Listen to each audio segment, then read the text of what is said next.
El control de entrada y salida de divisas es importante para toda economía que no quiera ser calificada como una economía criminal, como es el caso de la mexicana. Tú recordarás que hubo un reporte hace unos años del Global Financial Integrity Report, y creo que tú entrevistaste a una de las personas que escribió ese reporte, que calificaba a la economía mexicana como una de las 3 principales economías del mundo, más contaminada por dineros de origen ilícito. Entonces, en ese contexto siempre es importante saber hacia dónde van los dólares, quién trae los dólares a México y hacia dónde salen los dólares de México hacia el planeta. Y hace 4 años yo entendí muy bien por qué trataron de implementar esa medida un poco primitiva, que es la de colocar topes a la entrada de divisas al sistema bancario, divisas cash, y obviamente disminuyó el monto de entrada de divisas, como creo que sucedió en México, pero las actividades criminales en México, esos 23 tipos de delitos económicos, se caracterizan por el lavado de dinero que involucra a empresas de exportación e importación, que en la mayoría de los casos no llevan adelante esas transacciones cash, se dedican a exportar e importar productos, por ejemplo, a través de mecanismos que involucran lavado de dinero. Si tú ves, por ejemplo, también las operaciones Mapache, que fue una operación conjunta de la PGR y de aduanas norteamericanas en el 2008, donde estaban involucrados equipos de fútbol mexicanos. Si tú observas los últimos operativos ligados a empresas que lavan dinero desde México hacia el mundo o desde el mundo hacia México, te vas a encontrar con que la mayoría de esas empresas, personas morales, se dedican a temas de exportación e importación. Entonces, todas estas medidas que están debatiendo ahora no las afectan. El gran flujo de lavado de dinero no toca este tipo de topes, este tipo de limitaciones que se están pensando levantar en México. Tienes una enorme cantidad de flujo de lavado de dinero, de acuerdo a la experiencia internacional, que proviene de la corrupción política, o sea, desde México hacia afuera. O sea, básicamente la corrupción política hace que muchas de estas redes criminales, la corrupción política debería ser un tipo de delincuencia organizada, porque es un fenómeno en red, hace que mucho de ese dinero que se genera a través de la corrupción política en México salga de México hacia el resto del planeta, hacia Europa, hacia Estados Unidos, hacia Asia, y sale a través de personas morales, a través de empresas. Entonces, grandes medidas contra el lavado de dinero todavía no se han tomado en México.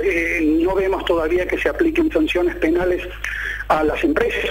Por ejemplo, las sanciones penales que se le aplican a las empresas en el Código Penal español pasan por la disolución de la empresa, la suspensión de actividades hasta 5 años de la empresa, la clausura de locales de la empresa, la prohibición de actividades de la empresa hasta 15 años, la intervención judicial de la empresa. Todo eso existe en México, son vacíos legislativos.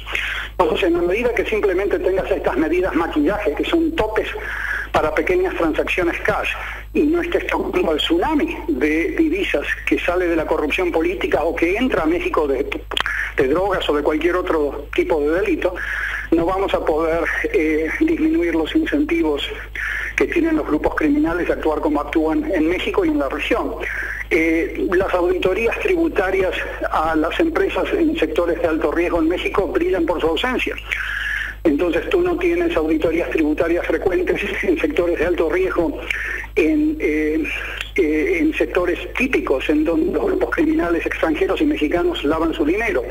Sector agropecuario, inmobiliario, emprendimientos turísticos, deuda pública, emprendimientos comerciales, no se observan, y a través de esas auditorías tributarias tú encontrarías movimientos de dinero no acordes al perfil económico de la empresa, encontrarías movimientos de dinero en donde compañías no registran a los proveedores locales de las mercancías exportadas, encontrarías empresas que exportan productos que no son originarios de México, encontrarías empresas con precios de comercialización en el exterior que son significativamente superiores a los del mercado local mexicano, encontrarías empresas con anormalidades, irregularidades, que son las que lavan grandes cantidades de dinero y no no este juego de niños de las pequeñas cantidades, los pequeños flujos que depositan cash en los bancos. Ese no es el gran capital de la delincuencia organizada en México ni en el resto de los países del mundo.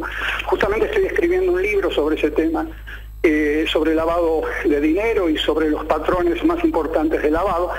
Y ahí nos vamos a encontrar que básicamente esta medida que pretenden levantar, la que tú estás mencionando, no tuvo un efecto importante antes cuando se la introdujo y no va a tener un efecto importante cuando ahora se la levante. Entonces no creo que sea una de las medidas importantes para discutir, algunas de las cuales te acabo de mencionar, ¿no? Por ejemplo, la sanción penal a las empresas, la disolución de empresas, es un elemento clave en el combate a la delincuencia organizada, y las auditorías tributarias en áreas de alto riesgo es otra medida que no se aplica en México. Las auditorías tributarias masivas no se observan en México. Entonces, sí, continúa un pacto de impunidad, pero con un mucho mejor maquillaje en el caso de esta administración. Esa es un poco la respuesta sintetizada. Esta es la respuesta. Edgardo Buscaglia, que te agradezco como siempre para sumarse a la discusión y el análisis, y nos mantendremos en comunicación contigo. Gracias por tomar la llamada esta mañana. Un abrazo, Carmen. Gracias a Edgardo Buscaglia en este análisis sobre el tema.